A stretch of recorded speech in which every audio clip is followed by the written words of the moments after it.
Today, I decided to try my hand at making cheddar jalapeno sourdough bread.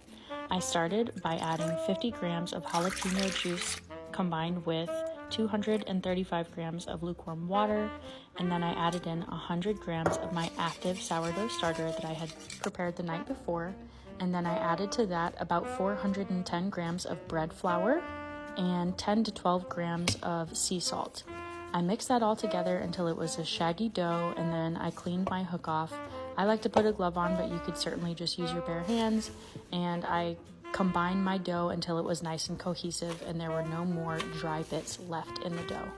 After it was all mixed together, I scraped down the sides of my bowl and I put over a wet towel on top of that to keep it moist, and I let that sit for about 30 minutes. Then I came back in and did a set of stretch and folds.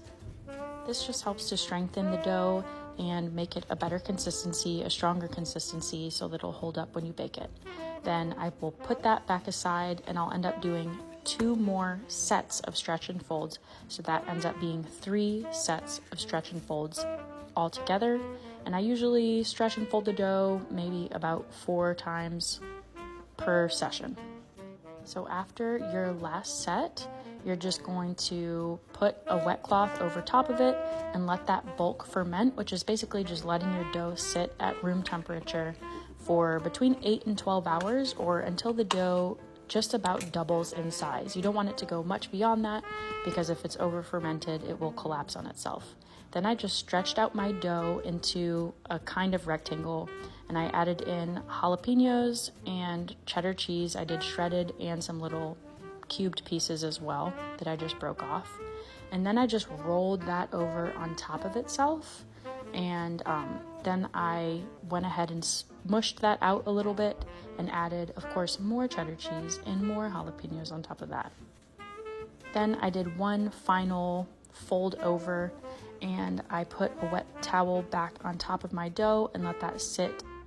It's called a bench rest, so I just let it sit on the countertop like that for about 20 minutes. Then I folded it back over on top of itself a few more times and got it nice and taut by pushing and pulling the dough. Then I added more of the toppings on top and put that in my lined basket. And then once I kind of pinched together the seams a little bit, I just covered it with my bread cloth. I then put it in a grocery bag and put it in my fridge for about 12 hours. You could refrigerate it for up to 36 hours. Then you're going to want to preheat your oven to 450 with a Dutch oven in it for at least 45 minutes. When you're ready, dump out your bread, score it, and put it in there in the Dutch oven covered for 25 minutes. Then remove the lid and bake about 12 minutes more or until golden brown, and you'll have this beautiful loaf of jalapeno cheddar sourdough bread. I hope you guys enjoyed.